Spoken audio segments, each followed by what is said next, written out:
पेश है मेरी नवीं कहानी पक्की बुरजी। सारी रात ਜ਼ੋਰ ਦੀ ਮੀਂਹ ਪੈਣ ਕਰਕੇ ਜੀਤ ਸਵੇਰੇ ਸਾਜਰੇ ਹੀ ਆਪਣੇ ਖੇਤਾਂ ਦੀਆਂ ਵੱਟਾਂ ਦੇਖਣ ਘਰੋਂ ਇਹ ਸੋਚ ਕੇ ਤੁਰ ਪਿਆ ਸੀ ਕਿਤੇ ਪਾਣੀ ਦੇ ਤੇਜ਼ ਵਹਾਅ ਨੇ ਸਾਡੀ ਕੋਈ ਵੱਟ ਹੀ ਨਾ ਤੋੜ ਦਿੱਤੀ ਹੋਵੇ। ਖੇਤ ਦੇ ਨੇੜੇ ਪਹੁੰਚ ਕੇ ਉਸਨੇ ਪਹਿਲਾਂ ਆਪਣੇ ਚਾਚੇ ਦੀ ਜ਼ਮੀਨ ਵੱਲ ਨਿਗਾਹ ਮਾਰੀ।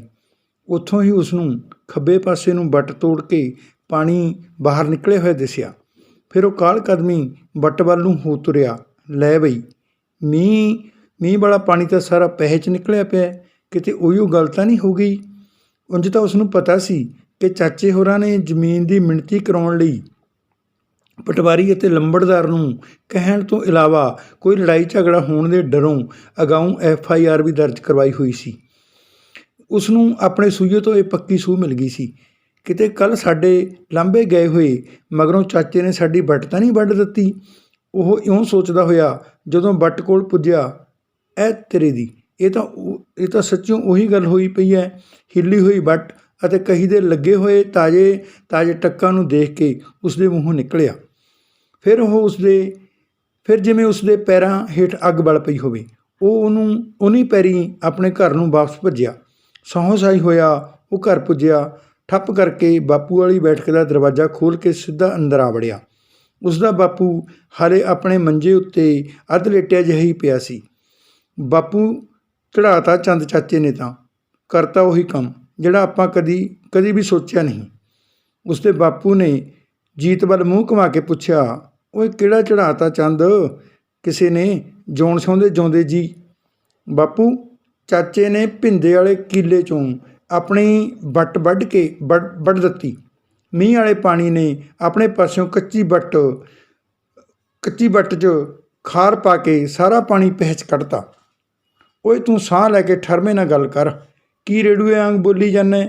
ਚੱਲ ਸੋ ਚੱਲ। ਜੀਤ ਦੀ ਗੱਲ ਸੁਣ ਕੇ ਜਿਉਣ ਸਿਉਂ ਨੂੰ ਗੁੱਸਾ ਚੜ੍ਹਨ ਲੱਗਿਆ। ਉਹ ਅੱਧ ਲੇਟਿਆ ਜਿਹਾ ਉੱਠ ਕੇ ਆਪਣੀ ਧੌਣ ਅਕੜਾ ਕੇ ਆਪਦੇ ਹੱਥਾਂ ਨਾਲ ਮੰਜੇ ਦੀ ਬਾਹੀਂ ਫੜ ਕੇ ਬੈਠ ਗਿਆ। ਉਹ ਦੋਵੇਂ ਪਿਓ ਪੁੱਤ ਅਜੇ ਆਪਸ ਵਿੱਚ ਇਉਂ ਗੱਲ ਕਰ ਹੀ ਰਹੇ ਸਨ ਕਿ ਇੰਨੀ ਦੇਰ 'ਚ ਜਿਉਣ ਸਿਉਂ ਦਾ ਚੇਲਾ ਅਤੇ ਪੱਕਾ ਸੂਈਆ ਕਿੰਦਾ ਅਮਲੀ ਇੱਕ ਖੰਘੂਰਾ ਜਿਹਾ ਮਾਰ ਕੇ ਅੰਦਰ ਆ ਵੜਿਆ। ਉਹ ਪਹਿਲਾਂ ਵੀ ਘਰ ਦੇ ਮੈਂਬਰਾਂ ਨੂੰ ਹਾਕ ਮਾਰੇ ਬਿਨਾਂ ਅਕਸਰ ਹਨੇਰੇ ਸਵੇਰੇ ਇਉਂ ਅੰਦਰ ਆ ਜਾਂਦਾ ਸੀ। ਫਿਰ ਅੱਜ ਤਾਂ ਉਸਨੂੰ ਕੱਲ੍ਹ ਵਾਲੀ ਹੋਈ ਬੀਤੀ ਸਾਰੀ ਰਾਮ ਕਹਾਣੀ ਦਾ ਪਤਾ ਸੀ। ਉਸਨੇ ਹੀ ਕੱਲੇ ਜਿਉਣ ਸਿਉਂ ਨੂੰ ਕੱਲ੍ਹ ਦਾ ਦਿਨ ਕਿਧਰੇ ਬਾਹਰ ਜਾ ਕੇ ਟਾਲਣ ਲਈ ਕੰਨ ਵਿੱਚ ਫੂਕ ਮਾਰੀ ਹੋਈ ਸੀ ਕਿ ਇਹ ਗੱਲ ਪਰਿਵਾਰ ਵਿੱਚ ਕਿਸੇ ਨੂੰ ਨਾ ਦੱਸੀ। ਆਖੇ ਮਿਣਤੀ ਵਾਲੇ ਦਿਨ ਮਿਣਤੀ ਕਰਦੇ ਹੋਏ ਜੇ ਮੌਕੇ ਉੱਤੇ ਕੋਈ ਵੱਟ ਵਗੈਰਾ ਵੱਢਣੀ ਪੈ ਗਈ ਫਿਰ ਤੁਹਾਡਾ ਆਪਸ ਵਿੱਚ ਝਗੜਾ ਵਧੂ, ਨਹੀਂ ਤਾਂ ਮਗਰੋਂ ਕਹਾਂਗੇ ਕਿ ਸਾਡੇ ਨਾਲ ਧੱਕਾ ਹੋਇਆ। ਆਪਣੀ ਜਿੱਤ ਫਿਰ ਪੱਕੀ। ਜਿਹੜਾ ਜ਼ਮੀਨ ਦਾ ਅਸਲ ਮਾਲਕ ਹੈ ਉਹ ਤਾਂ ਨਿਰਾ ਪੌਂਦੂ ਹੈ, ਉਹਨੂੰ ਤਾਂ ਦੀਨ ਦੁਨੀਆ ਦੀ ਖਬਰ ਹੀ ਕੋਈ ਨਹੀਂ। ਭਲਾ ਉਹ ਨਿਸ਼ਾਨਦੇਹੀਆਂ ਕਿਵੇਂ ਕਰਵਾ ਸਕਦਾ ਹੈ? ਬਸ ਕਿਹੜਾ ਗੱਲ ਟਲੀ ਚਾਹੀਦੀ ਹੈ, ਫਿਰ ਪਤਾ ਨਹੀਂ ਕਦੋਂ ਸਬੱਬ ਬਣੇ। ਬਾਕੀ ਸਰਕਾਰੀ ਕੰਮਾਂ ਬਾਰੇ ਚਾਚਾ ਤੂੰ ਚੰਗੀ ਤਰ੍ਹਾਂ ਜਾਣਦਾ ਹੀ ਹੈ। ਇਸ ਜੁਗਤ ਨੂੰ ਜਿਉਣ ਸਿਉਂ ਪਹਿਲੀ ਵਾਰ 'ਚ ਹੀ ਮੰਨ ਗਿਆ ਸੀ। ਤਾਂਹੀਓ ਉਹ ਭਿੰਦੇ ਤੋਂ ਬਿਨਾਂ ਬਾਕੀ ਸਾਰੇ ਟੱਬਰ ਨੂੰ ਲੈ ਕੇ ਕੱਲ੍ਹ ਸਵੇਰ ਦਾ ਕਿਧਰੇ ਟਿਵਿਆ ਹੋਇਆ ਸੀ, ਕਿਸੇ ਗੁਰਦੁਆਰੇ ਮੱਥਾ ਟੇਕਣ ਦਾ ਬਹਾਨਾ ਲਾ ਕੇ। ਜਿਉਣ ਸਿਉਂ ਦੇ ਕੁਛ ਪੁੱਛੇ ਬਿਨਾਂ ਹੀ ਕਿੰਦਾ ਸਾਹਮਣੀ ਕੁਰਸੀ 'ਤੇ ਬੈਠਦਾ ਹੀ ਬੋਲਿਆ, ਚਾਚਾ ਇਹ ਮਲੋਹ ਵਾਲਾ ਥਾਣੇਦਾਰ ਕੋਈ ਬਾਹਲਾ ਹੀ ਅੜਬ ਜਿਹਾ ਆਇਆ ਲੱਗਦਾ ਹੈ। ਕਹਿੰਦੇ ਸੁਣਦਾ ਹੀ ਨਹੀਂ ਕਿਸੇ ਪਤੰਦਰ ਦੀ। ਕੱਲ੍ਹ ਪਟਵਾਰੀ ਤਾਂ ਸਾਡੇ ਸਾਰਿਆਂ ਦੇ ਕਹਿਣ 'ਤੇ ਕੁਝ ਨਰਮ ਪੈ ਗਿਆ ਸੀ ਕਿ ਚਲੋ ਬਈ ਭਿੰਦੇ ਦੇ ਬਾਪੂ ਅਤੇ ਭਰਾਵਾਂ ਨੂੰ ਆ ਲੈਣ ਦਿਓ, ਮਿਣਤੀ ਤਾਂ ਫਿਰ ਵੀ ਕਿਸੇ ਦਿਨ ਹੋ ਜਾਊ। ਉੱਪਰੋਂ ਨਾਲੇ ਅੱਜ ਬੱਦਲਬਾਈ ਵੀ ਹੋਈ ਪਈ ਹੈ। ਜੇ ਮੀਂਹ ਪੈਣ ਲੱਗ ਪਿਆ ਤਾਂ ਚੱਲਦਾ ਸਾਰਾ ਕੰਮ ਵਿਚਾਲੇ ਰੋਕਣਾ ਪੈ ਜਾਣਾ। ਪਰ ਆਹ ਪਤੰਦਰ ਥਾਣੇਦਾਰ ਕਹਿੰਦਾ ਮਾੜੀ ਮੋਟੀ ਬੱਦਲਬਾਈ ਹੈ, ਕਿਧਰੇ ਨਹੀਂ ਪੈਣ ਲੱਗਿਆ। ਨਾਲੇ ਜਦੋਂ ਰਿਕਾਰਡ ਦੇ ਮੁਤਾਬਕ ਜ਼ਮੀਨ ਦਾ ਅਸਲ ਮਾਲਕ ਸਾਡੇ ਕੋਲ ਹਾਜ਼ਰ ਖੜ੍ਹਾ ਹੈ, ਫਿਰ ਕਿਸ ਨੂੰ ਕੀ ਉਡੀਕਣਾ ਹੋਇਆ? ਸਾਨੂੰ ਇਹੀ ਕੰਮ ਨਹੀਂ ਹੈਗੇ? ਸਾਨੂੰ ਹੋਰ ਕੰਮ ਨਹੀਂ ਹੈਗੇ? ਹੋਰ ਵੀ ਬਥੇਰੇ ਕੰਮ ਨੇ। ਬਾਕੀ ਸਾਰਾ ਪਿੰਡ ਵੀ ਤਾਂ ਹਾਜ਼ਰ ਖੜ੍ਹਾ ਹੈ। ਫਿਰ 2-3 ਘੰਟੇ ਜਿੰਨੀ ਦੇਰ ਨਿਸ਼ਾਨਦੇਹੀ ਹੋ ਕੇ ਵੱਟ ਨਹੀਂ ਪਾ ਦਿੱਤੀ ਗਈ ਉਨੀ ਦੇਰ ਤੱਕ ਥਾਣੇਦਾਰ ਜਮਾਂ ਹੀ ਹਿੱਲਿਆ ਨਹੀਂ ਕਿਧਰੇ ਨੂੰ। ਕਹਿੰਦਾ ਸੀ ਵੱਟਾਂ ਪਿੱਛੇ ਭਰਾ ਨੂੰ ਤਾਂ ਵੱਢ ਸਕਦਾ ਹੈ, ਪਰ ਵੱਟ ਨਹੀਂ ਵੱਢਣ ਦਿੰਦਾ ਹੁੰਦਾ ਕੋਈ। ਫਿਰ ਕਹਿੰਦਾ ਸੀ ਮੈਂ ਨਹੀਂ ਅੱਜ ਤੱਕ ਕਿਸੇ ਨੂੰ ਵੀ ਪਿੰਡ 'ਚ ਕਿਸੇ ਵੀ ਪਿੰਡ 'ਚ ਝਗੜਾ ਹੋਣ ਦਿੱਤਾ ਜਿੱਦਾਂ ਥਾਣੇਦਾਰ ਬਣਿਆ। ਕਿੰਦਾ ਅਮਲੀ ਗੱਲਾਂ ਗੱਲਾਂ 'ਚ ਥਾਣੇਦਾਰ ਦਾ ਅੜਬ ਸੁਭਾਅ ਦੱਸਦਾ ਹੋਇਆ ਉਸਦੀ ਤਾਰੀਫ ਜੀ ਵੀ ਨਾਲ ਹੀ ਕਰ ਗਿਆ ਸੀ। ਭਲਾ ਐਂ ਕਿਵੇਂ ਹੋ ਜੂ ਕਿੰਦਿਆ, ਜਿਉਣ ਸਿਉਂ ਦੇ ਪੁੱਤ ਨਾਲ ਧੱਕਾ ਹੁੰਦਾ ਹੋਵੇ ਅਤੇ ਥਾਣੇਦਾਰ ਕਿਸੇ ਦੀ ਗੱਲ ਹੀ ਨਾ ਸੁਣਦਾ ਹੋਵੇ। ਤੂੰ ਘਬਰਾ ਨਾ ਜਮਾਂ ਹੀ ਮੁੰਡਿਆ, ਮੈਂ ਇਹੋ ਜਿਹੇ 36 ਵਿਆਹ ਮਕਲਾਵੇ ਦੇਖੇ ਨੇ ਜ਼ਿੰਦਗੀ 'ਚ। ਪੈਸਾ ਵੀ ਤਿਆਗਿਆ ਪਰ ਅੱਜ ਤੱਕ ਕਿਸੇ ਨੇ। ਇਹੋ ਜਿਹੇ ਥਾਣੇਦਾਰ ਪੈਸੇ ਨੂੰ ਦੇਖ ਕੇ ਲਾਲਾਂ ਸੁੱਟਣੋਂ ਨਹੀਂ ਹਟਦੇ ਹੁੰਦੇ, ਸਮਝਿਆ ਕੁਛ। ਇਉਂ ਕਹਿ ਕੇ ਜਿਉਣ ਸਿਉਂ ਆਪਣੀ ਧੌਣ ਅਕੜਾ ਕੇ ਮੁੱਛਾਂ ਨੂੰ ਵੱਟ ਦੇਣ ਲੱਗ ਪਿਆ ਸੀ। ਇਉਂ ਤਾਂ ਬਾਪੂ ਨੂੰ ਬਥੇਰੇ ਥਾਣੇਦਾਰ ਜਾਣਦੇ ਨੇ ਵੀਰ, ਮਰਵਾ ਦੇਵਾਂਗੇ ਦਬਕਾ ਕਿਸੇ ਨਾ ਕਿਸੇ ਤੋਂ। ਫਿਰ ਵੱਟ ਤਾਂ ਵੱਟ, ਮੁੜ ਕੇ ਕੇਰੂ ਦੀ ਵੀ ਅਕਲ ਆਪੇ ਹੀ ਟਿਕਾਣੇ ਸਿਰ ਹੋ ਜੂ। ਜੀਤ ਹਰਖਦਾ ਮਾਰਿਆ ਆਪਣੇ ਚਾਚੇ ਨੂੰ ਚਾਚਾ ਕਹਿਣ ਦੀ ਬਜਾਏ ਕੇਰੂ ਹੀ ਕਹਿ ਕੇ ਬੈਠਕ 'ਚੋਂ ਬਾਹਰ ਨਿਕਲ ਗਿਆ। ਚਾਚਾ ਗੁੱਸਾ ਮਨਾ ਲਈ ਭਾਵੇਂ, ਪਰ ਕੱਲ੍ਹ ਕੇਰੂ ਚਾਚੇ ਨੇ ਇੱਕ ਤਾਂ ਸਿਆਣਪ ਦਿਖਾਤੀ। ਉਹ ਲੋਕਾਂ ਵਿੱਚ ਖੜ੍ਹ ਕੇ ਕਹਿੰਦਾ, ਜੇ ਅੱਜ ਵੱਡਾ ਬਾਈ ਕਿਧਰੇ ਰਿਸ਼ਤੇਦਾਰੀ 'ਚ ਨਾ ਗਿਆ ਹੁੰਦਾ ਤਾਂ ਸਾਡੇ ਦੋਹਾਂ ਜਣੇ 'ਚੋਂ ਇੱਕ ਜਣਾ ਤਾਂ ਜ਼ਰੂਰ ਵੱਢਿਆ ਜਾਂਦਾ। ਵੱਟ ਭਾਵੇਂ ਹਿਲਦੀ ਭਾਵੇਂ ਨਾ। ਸਰਪੰਚ ਅਤੇ ਚੌਂਕੀਦਾਰ ਸਮੇਤ ਅੱਧਾ ਪਿੰਡ ਦਾ ਬਰਾਤ ਵਾਂਗ ਇਉਂ ਢੁਕਿਆ ਖੜ੍ਹਾ ਸੀ ਜਿਵੇਂ ਉੱਥੇ ਕੋਈ ਤਮਾਸ਼ਾ ਚੱਲ ਰਿਹਾ ਹੋਵੇ।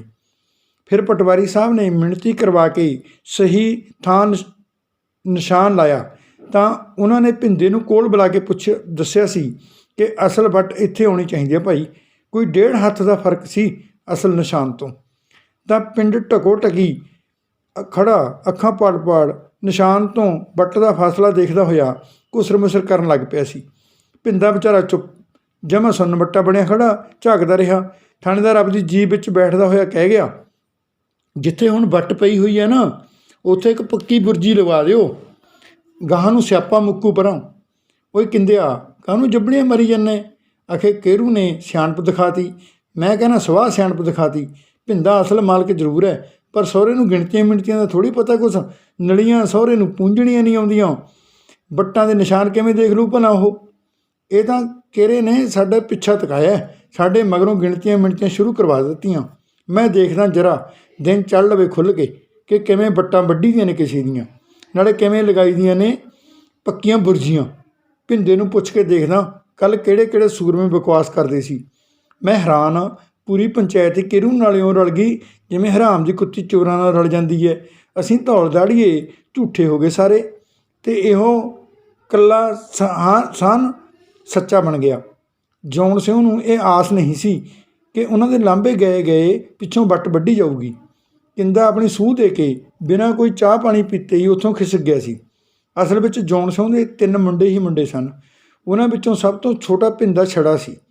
ਉਹ ਦਿਮਾਗ ਦਾ ਥੋੜ੍ਹਾ ਜਿਹਾ ਮੋਟਾ ਹੋਣ ਕਰਕੇ ਵਿਆਹ ਕਰਵਾਉਣੋਂ ਰਹਿ ਗਿਆ ਸੀ। ਉਂਝ ਖੇਤੀਬਾੜੀ ਦੇ ਕੰਮ ਲਈ ਉਸ ਵਿੱਚ ਸਭ ਤੋਂ ਵੱਧ ਜ਼ੋਰ ਅਤੇ ਧੱਕੜਪਣਾ ਹੋਣ ਕਰਕੇ ਉਹ ਖੇਤੀ ਦੇ ਕੰਮਾਂ ਨੂੰ ਧੂਹੀ ਫਿਰਦਾ। ਜ਼ਮੀਨ ਤਾਂ ਭਾਵੇਂ ਉਸਦੇ ਹਿੱਸੇ ਵਿੱਚ ਹੋਰ ਵੱਧ ਆਉਂਦੀ ਸੀ, ਪਰ ਉਸਦੇ ਨਾਂ ਹਾਲੇ ਸਿਰਫ 1 ਕਿੱਲਾ ਹੀ ਲਗਵਾਇਆ ਹੋਇਆ ਸੀ ਕਿ ਸ਼ਾਇਦ ਕੋਈ ਭਰਜਾਈ ਜ਼ਮੀਨ ਦੇ ਲਾਲਚ ਨੂੰ ਉਹਨੂੰ ਸਾਕ ਹੀ ਕਰਵਾ ਦੇਵੇ। ਜ਼ਮੀਨ ਦਾ ਬਾਕੀ ਹਿੱਸਾ ਉਸਦੇ ਔਲਾਦ ਹੋਈ 'ਤੇ ਦਿੱਤਾ ਜਾਣਾ ਸੀ, ਨਹੀਂ ਤਾਂ ਫਿਰ ਉਸ ਕਿੱਲੇ ਨੂੰ ਭਰਾਵਾਂ ਵਿੱਚ ਵੰਡਿਆ ਜਾਣਾ ਸੀ। ਜਿਉਣ ਸਿਉਂ ਦੇ ਛੋਟੇ ਭਰਾ ਕੇਰ ਸਿਉਂ ਦੇ ਵੀ 2 ਮੁੰਡੇ ਹੀ ਸਨ।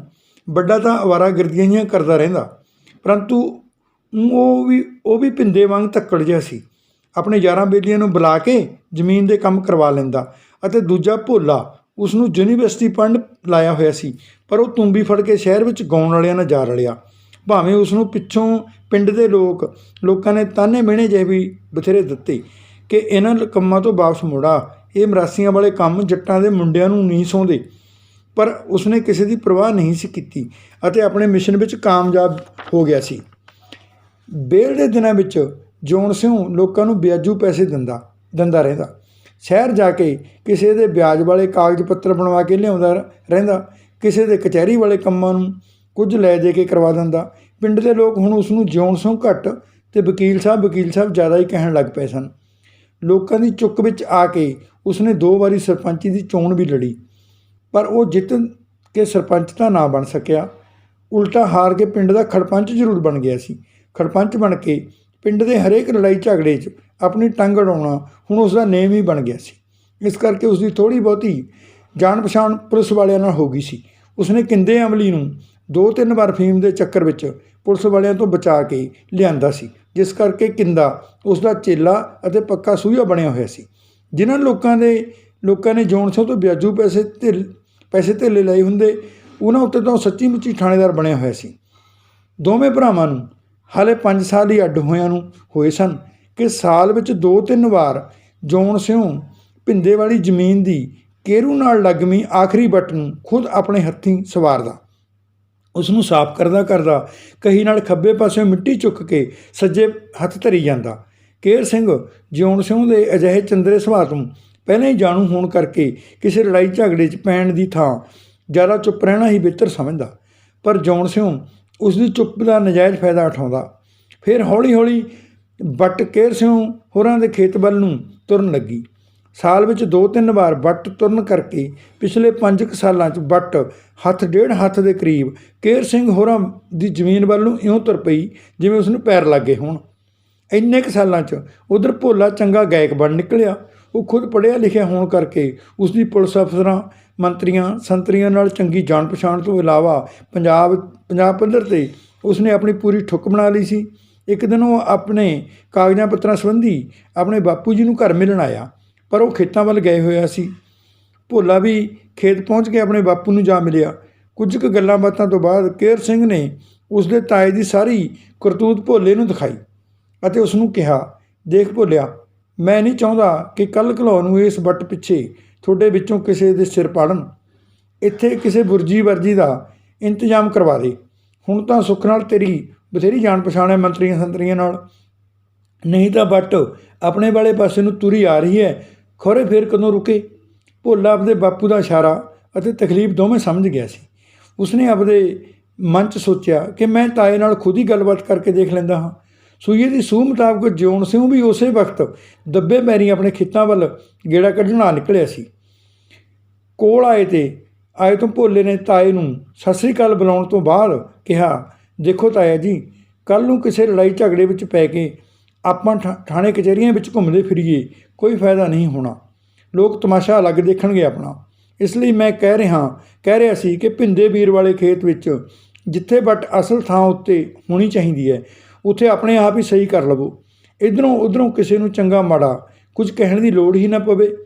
ਪਰ ਭੋਲੇ ਦੀ ਕਹੀ ਹੋਈ ਗੱਲ ਉਸਨੇ ਅਣਸੁਣੀ ਕਰ ਦਿੱਤੀ ਅਤੇ ਢੀਚਕ ਜੀ ਮਾਰਦਾ ਅੱਗੇ ਨੂੰ ਹੀ ਤੁਰਦਾ ਰਿਹਾ। ਭੋਲੇ ਨੇ ਪਿੱਛੋਂ ਫਿਰ ਆਵਾਜ਼ ਮਾਰ ਕੇ ਕਿਹਾ, ਤਾਇਆ ਜੀ, ਵੱਟ ਨੂੰ ਤੁਸੀਂ ਜਿਹੜੇ ਪੈਰ ਲਾਏ ਹੋਏ ਨੇ ਸਾਡੇ ਵੱਲ ਨੂੰ ਚੱਲਣ ਵਾਲੇ, ਉਹ ਮੈਨੂੰ ਰੋਕਣੇ ਵੀ ਆਉਂਦੇ ਨੇ, ਪਰ ਮੈਂ ਕਹਿਣਾ ਕੋਈ ਫਾਇਦਾ ਨਹੀਂ ਕਿਸੇ ਲੜਾਈ ਝਗੜੇ ਵਿੱਚ ਪੈਣ ਦਾ। ਜੇ ਇਵੇਂ ਹੀ ਸਰ ਜਾਵੇ ਤਾਂ ਚੰਗਾ ਨਹੀਂ ਰਹੂ। ਇਹ ਗੱਲ ਸੁਣ ਕੇ ਜੌਨ ਸਿੰਘ ਜਾਂਦਾ ਜਾਂਦਾ ਇਉਂ ਰੁਕ ਗਿਆ ਜਿਵੇਂ ਉਸ ਦੀ ਪਿੱਠ ਵਿੱਚ ਕੁਝ ਵੱਜਿਆ ਹੋਵੇ। ਉਹ ਭੋਲੇ ਦੀ ਭਾਸ਼ਾ ਸਮਝ ਗਿਆ ਸੀ ਅਤੇ ਫਿਰ ਆਪਦਾ ਬੀਬਾ ਜਿਹਾ ਮੂੰਹ ਬਣਾ ਕੇ ਕਹਿਣ ਲੱਗਿਆ, ਭਤੀਜ, ਅਸੀਂ ਵੱਟਾਂ ਨੂੰ ਪੈਰ ਲਾਉਣ ਵਾਲੇ ਭਲਾ ਕੌਣ ਹੁੰਦੇ ਹਾਂ? ਸੁਣਿਆ ਤੂੰ ਤਾਂ ਖਾਸਾ ਪੜ੍ਹਿਆ ਲਿਖਿਆ ਹੈ, ਤੈਨੂੰ ਵੀ ਪਤਾ ਹੈ ਵੀ ਧਰਤੀ ਘੁੰਮਦੀ ਹੈ, ਹਿੱਲ ਗਈ ਹੋਣੀ ਹੈ ਮਾੜੀ ਮੋਟੀ ਵੱਟ ਇੱਧਰ ਉੱਧਰ ਨੂੰ। ਕੋਈ ਨਹੀਂ, ਕਿਸੇ ਦਿਨ ਠੀਕ ਕਰਵਾ ਦਾਂਗੇ ਬੰਦੇ ਲਾ ਕੇ, ਫਿਕਰ ਨਾ ਕਰੀ। ਇਉਂ ਸੁਣ ਕੇ ਭੋਲਾ ਵਾਪਸ ਆ ਗਿਆ ਸੀ। ਪਰੰਤੂ ਤਾਇਆ ਆਪਦੇ ਮੂੰਹ 'ਚ ਬੁੜਬੜਾਇਆ, ਤੂੰ ਵੀ ਫੜ ਕੇ ਸਟੇਜਾਂ 'ਤੇ ਨਚਾਰਾਂ ਵਾਂਗ ਗਾਉਣ ਤੋਂ ਇਲਾਵਾ ਹੋਰ ਵੀ ਕੋਈ ਕੰਮ ਆਉਂਦਾ? ਵੱਟਾਂ ਦੇ ਪੈਰ ਬੰਧੂ ਬੜਾ ਭੜੂਆ। ਤੇਰੀ ਤੁੰਬੀ 'ਚ ਹਲੇ ਇੰਨੀ ਤਾਕਤ ਕਿੱਥੇ ਭੋਲਿਆ ਕਿ ਜੌਨ ਸਿੰਘ ਦੇ ਲਾਏ ਜਿੰਦੇ ਖੋਲ੍ਹ ਸਕੇ। ਇਉਂ ਆਪਣੇ ਮੂੰਹ ਵਿੱਚ ਬੁੜਬੜਾਉਂਦਾ ਹੋਇਆ ਉਹ ਕਾਹਲ ਕਦਮੀ ਅੱਗੇ ਨਿਕਲ ਗਿਆ ਸੀ। ਸਮਾਂ ਚੱਲਦੇ ਨਾਲ ਜਦੋਂ ਹੋਰ ਸਾਲ ਡੇਢ ਸਾਲ ਵਕਤ ਨਿਕਲ ਗਿਆ ਅਤੇ ਵੱਟ ਅਸਲ ਠਿਕਾਣੇ ਉੱਤੇ ਨਾ ਆਈ, ਤਾਂ ਭੋਲੇ ਦੇ ਬਾਪੂ ਨੇ ਜਦੋਂ ਦੁਬਾਰਾ ਇਹ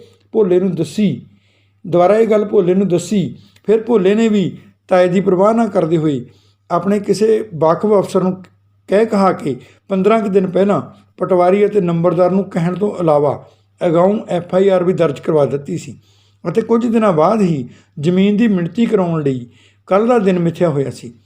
ਭਾਵੇਂ ਭੋਲੇ ਹੋਰਾਂ ਦੇ ਪਰਿਵਾਰ ਵੱਲੋਂ ਇਹ ਗੱਲ ਗੁਪਤ ਰੱਖੀ ਹੋਈ ਸੀ, ਫਿਰ ਵੀ ਸੂਈਏ ਨੇ ਸੂਹ ਕੱਢ ਲਈ ਸੀ। ਆਖਰ ਕੱਲ੍ਹ ਸਾਰਾ ਕੰਮ ਨੇਪਰੇ ਚੜ੍ਹਨ ਤੋਂ ਬਾਅਦ ਉਹਨਾਂ ਦੇ ਪਰਿਵਾਰ ਨੂੰ ਪੂਰਾ ਹੱਕ ਮਿਲ ਗਿਆ ਸੀ ਅਤੇ ਭਿੰਦੇ ਨਾਲ ਵੀ ਧੱਕਾ ਨਹੀਂ ਸੀ ਹੋਣ ਦਿੱਤਾ ਉਹਨਾਂ। ਅੱਜ ਦਿਨ ਚੜ੍ਹੇ ਜੌਨ ਸਿੰਘ ਤਿਆਰ ਹੋ ਕੇ ਸ਼ਹਿਰ ਨੂੰ ਨਿਕਲ ਗਿਆ ਸੀ। ਉੱਥੇ ਉਸਨੇ ਆਪਣੇ ਇੱਕ ਮਿੱਤਰ ਬੇਲੀ ਹੌਲਦਾਰ ਨੂੰ ਨਾਲ ਲਿਜਾ ਕੇ ਉਸ ਥਾਣੇਦਾਰ ਨੂੰ ਇਹ ਸੋਚ ਕੇ ਮਿਲਣ ਚਲਾ ਗਿਆ ਕਿ ਉਸੇ ਥਾਣੇਦਾਰ ਤੋਂ ਕੇਰੂ ਨੂੰ ਦਬਕਾ ਮਰਵਾ ਦਿਆਂਗੇ। ਘੱਟੋ ਘੱਟ ਫਿਰ ਜ਼ਮੀਨ ਵਿੱਚ ਪੱਕੀ ਬੁਰਜੀ ਤਾਂ ਨਾ ਲੱਗੂ। ਪੱਕੀ ਬੁਰਜੀ ਦੇ ਲੱਗਣ ਨੂੰ ਜੌਨ ਸਿਉ ਹਿੱਕ ਦੇ ਬਰੋਟੇ ਵਾਂਗ ਮਹਿਸੂਸ ਕਰਨ ਲੱਗ ਪਿਆ ਸੀ। ਦਫ਼ਤਰ ਮੂਹਰੇ ਗੇਟ ਉੱਤੇ ਲੱਗੀ ਚਿੱਕ ਨੂੰ ਚੁੱਕ ਕੇ ਹੌਲਦਾਰ ਅੰਦਰ ਆ ਵੜਿਆ ਅਤੇ ਥਾਣੇਦਾਰ ਨੂੰ ਸਤਿ ਸ੍ਰੀ ਅਕਾਲ ਬੁਲਾਉਣ ਤੋਂ ਬਾਅਦ ਉਸ ਨੂੰ ਦੱਸਿਆ ਕਿ ਸਰਦਾਰ ਜੌਨ ਸਿਉ ਜੀ ਕੱਲ੍ਹ ਵਾਲੇ ਮਸਲੇ ਕਰਕੇ ਜਨਾਬ ਹੋਰਾਂ ਨੂੰ ਮਿਲਣ ਆਏ ਹਨ। ਕਹੋ ਤਾਂ ਭੇਜਾਂ ਅੰਦਰ ਜਨਾਬ? ਹਾਂ ਬੁਲਾਓ ਬਈ, ਜ਼ਰੂਰ ਬੁਲਾਓ, ਮੈਂ ਵੀ ਤਾਂ ਮਿਲਣਾ ਚਾਹੁੰਦਾ ਹਾਂ। ਜੌਨ ਸਿਉ ਨੇ ਅੰਦਰ ਆਉਂਦੀ ਸਾਰ ਥਾਣੇਦਾਰ ਨੂੰ ਸਤਿ ਸ੍ਰੀ ਅਕਾਲ ਬੁਲਾ ਕੇ ਆਪਦੀ ਵਿੱਥਿਆ ਸ਼ੁਰੂ ਕੀਤੀ। ਜਨਾਬ, ਕੱਲ੍ਹ ਮੇਰੇ ਨਿਆਣੇ ਨਾਲ ਧੱਕਾ ਹੋਇਆ। ਸਾਡੀ ਗੈਰ ਹਾਜ਼ਰੀ ਵਿੱਚ ਸਭ ਗਿਣਤੀਆਂ ਮਿਣਤੀਆਂ ਗਲਤ ਹੋ ਗਈਆਂ। ਜਨਾਬ, ਹੁਣ ਤੁਹਾਡੇ ਕੋਲ ਮੈਂ ਮਦਦ ਦੀ ਫਰਿਆਦ ਲੈ ਕੇ ਆਇਆ ਹਾਂ। ਉਹ ਤਾਂ ਤੁਹਾਡੀ ਗੱਲ ਠੀਕ ਹੈ ਲਾਣੇਦਾਰ ਜੀ, ਪਰ ਕੱਲ੍ਹ ਜਦੋਂ ਮਿਣਤੀ ਹੋ ਰਹੀ ਸੀ ਉਦੋਂ ਭਲਾ ਆਪਾਂ ਕਿੱਥੇ ਸੀ ਸਾਰੇ? ਨਾਲੇ ਤੁਹਾਨੂੰ ਪਹਿਲਾਂ ਸੂਚਿਤ ਨਹੀਂ ਸੀ ਕੀਤਾ ਹੋਇਆ? ਥਾਣੇਦਾਰ ਨੇ ਰੁੱਖੇ ਪਾਣੀ ਜਿਹੇ ਵਿੱਚ ਲਾਣੇਦਾਰ ਜੌਨ ਸਿਉ ਤੋਂ ਪੁੱਛਿਆ। ਚਾਲਬਾਜ਼ ਜੌਨ ਸਿਉ ਨੇ ਆਪਣੀ ਚਾਲ ਦੀਆਂ ਗੋਲੀਆਂ ਰੋੜੀਆਂ। ਪਤਾ ਤਾਂ ਸੀ ਜਨਾਬ, ਪਰ ਕੱਲ੍ਹ ਕਿਤੇ ਜ਼ਰੂਰੀ ਕੰਮ ਜਾਣਾ ਪੈ ਗਿਆ ਮਹਾਰਾਜ, ਇਸ ਕਰਕੇ ਘਰੇ ਨਹੀਂ ਸਾਂ। ਪਰ ਤੁਸੀਂ ਅੱਜ ਦੀ ਗੱਲ ਕਰੋ ਜਨਾਬ, ਜਿਹੜਾ ਵੀ ਸੇਵਾ ਪਾਣੀ ਜਿੰਨਾ ਵੀ ਤੁਸੀਂ ਕਹੋਗੇ ਮੈਂ ਭੱਜਦਾ ਨਹੀਂ, ਕਰਨ ਲਈ ਤਿਆਰ ਹਾਂ। ਪਰ ਵਿਚਾਰੇ ਭਿੰਦੇ ਨਾਲ ਧੱਕਾ ਨਹੀਂ ਹੋਣ ਦੇਣਾ ਆਪਾਂ, ਜਿਹਨੂੰ ਵਿਚਾਰੇ ਨੂੰ ਨਾ ਚੜ੍ਹੇ ਦਾ ਪਤਾ ਹੈ ਨਾ ਉਤਰੇ ਦਾ ਕੁਝ। ਵੱਟ ਤਾਂ ਉੱਥੇ ਹੀ ਜਾਣੀ ਚਾਹੀਦੀ ਹੈ ਜਿੱਥੇ ਪਰਸੋਂ ਸੀਗੀ। ਤੁਹਾਡੇ ਆਸਰੇ ਨਾਲ ਜੱਟ ਦੀ ਧੜੀ ਵੀ ਰਹਿ ਜਾਵੇਗੀ। ਜਨਾਬ, ਉਸਨੇ ਆਪਾਂ ਸ਼ਬਦ ਉੱਤੇ ਇੰਨਾ ਜ਼ੋਰ ਦਿੱਤਾ ਜਿਵੇਂ ਥਾਣੇਦਾਰ ਉਸਦਾ ਆਪਣਾ ਹੀ ਭਰਾ ਹੋਵੇ। ਵਾਹ ਓਏ ਲਾਣੇਦਾਰਾ, ਜੇ ਪੁਲਿਸ ਇਉਂ ਸੇਵਾ ਪਾਣੀ ਲੈ ਕੇ ਪਬਲਿਕ ਨਾਲ ਧੱਕਾ ਕਰਨ ਲੱਗ ਪਈ ਤਾਂ ਜਿਹੜਾ ਮਾੜਾ ਮੋਟਾ ਲੋਕਾਂ ਨੂੰ ਸਾਡੇ ਉੱਤੇ ਵਿਸ਼ਵਾਸ ਬਣਿਆ ਹੋਇਆ ਹੈ ਉਹ ਵੀ ਕਿਸੇ ਦਿਨ ਛੇਤੀ ਉੱਠ ਜਾਊ ਸਾਡੇ ਉੱਤੋਂ। ਹੁਣ ਪਹਿਲਾਂ ਵਾਲੀਆਂ ਤਾਂ ਗੱਲਾਂ ਰਹੀਆਂ ਨਹੀਂ ਬਈ ਜਿੱਧਰ 4 ਪੁਲਿਸ ਵਾਲੇ ਖੜ੍ਹੇ ਨੇ ਸਾਰਿਆਂ ਨੇ ਡੱਕਾ ਉੱਧਰ ਹੀ ਸੁੱਟਣਾ। ਲਾਣੇਦਾਰ ਜੀ, ਹੁਣ ਮੀਡੀਆ ਦਾ ਯੁੱਗ ਹੈ, ਮੀਡੀਏ ਦਾ। ਮੈਂ ਵੀ ਆਪਣੀ ਨੌਕਰੀ ਦੇਖਣੀ ਹੈ। ਪਹਿਲਾਂ ਇਹ ਤਾਂ ਕਿਸੇ ਦੀ ਉੱਪਰੋਂ ਸਿਫਾਰਿਸ਼ ਸੀ। ਮੈਂ ਕਹਿੰਦਾ ਜੇ ਸਿਫਾਰਿਸ਼ ਨਾ ਵੀ ਹੁੰਦੀ ਤਾਂ ਵੀ ਮੈਂ ਕਿਸੇ ਨਾਲ ਧੱਕਾ ਨਹੀਂ ਸੀ ਹੋਣ ਦੇਣਾ, ਸਮਝੇ? ਸਾਨੂੰ ਤਾਂ ਸਾਡੇ ਮਾਪਿਆਂ ਦੇ ਦਿੱਤੇ ਹੋਏ ਸੰਸਕਾਰ ਪਹਿਲਾਂ ਨੇ ਜਨਾਬ, ਤਾਂਹੀਓ ਇੰਨੇ ਸਾਲਾਂ ਵਿੱਚ ਨੌਕਰੀ 'ਤੇ ਕੋਈ ਧੱਬਾ ਨਹੀਂ ਲੱਗਣ ਦਿੱਤਾ। ਹਾਂ, ਬਾਕੀ ਤੁਸੀਂ ਥਾਣੇ ਵਿੱਚ ਆਏ ਹੋ, ਚਾਹ ਪਾਣੀ ਅਤੇ ਮੇਰੇ ਲਈ ਕੋਈ ਹੋਰ ਸੇਵਾ ਹੋਈ ਤਾਂ ਜ਼ਰੂਰ ਦੱਸਣਾ। ਮੈਂ ਤੁਹਾਡੇ ਲੋਕਾਂ ਦੀ ਸੇਵਾ ਵਿੱਚ ਹਮੇਸ਼ਾ ਹਾਜ਼ਰ ਹਾਂ। ਥਾਣੇਦਾਰ ਦਾ ਕੋਰਾ ਜਵਾਬ ਸੁਣ ਕੇ ਜੌਨ ਸਿਉ ਨੀਵੀਂ ਜਿਹੀ ਪਾ ਕੇ ਉੱਠ ਖੜ੍ਹਿਆ। ਉਸ ਨੂੰ ਉਮੀਦ ਨਹੀਂ ਸੀ ਕਿ ਥਾਣੇਦਾਰ ਮੀਡੀਆ ਤੋਂ ਡਰਦਾ ਮਾਰਾ ਕਿਸੇ ਕਿਸਮ ਦਾ ਲਾਲਚ ਤਿਆਗ ਦੇਵੇਗਾ। ਉਸ ਨੂੰ ਅੱਜ ਸੱਚਮੁੱਚ ਧਰਤੀ ਘੁੰਮਦੀ ਹੋਈ ਦਾ ਪਤਾ ਲੱਗ ਗਿਆ ਸੀ। ਉਹ ਵੀ ਕੇਰੂ ਉਹਨਾਂ ਦੀ ਜ਼ਮੀਨ ਵੱਲ ਨਹੀਂ ਬਲਕਿ ਉਸਦੀ ਆਪਣੀ ਜ਼ਮੀਨ ਵੱਲ ਨੂੰ ਉਲਟੀ ਘੁੰਮ ਰਹੀ ਹੋਵੇ। ਥਾਣੇਦਾਰ ਦੇ ਮੂੰਹੋਂ ਉੱਪਰੋਂ ਸਿਫਾਰਿਸ਼ ਵਾਲਾ ਸ਼ਬਦ ਸੁਣ ਕੇ ਉਸਦੇ ਕੰਨਾਂ ਵਿੱਚ ਭੋਲੇ ਦੀ ਤੁੰਬੀ ਤੁਣਕ ਕਰਕੇ ਵੱਜਣ ਲੱਗ ਪਈ।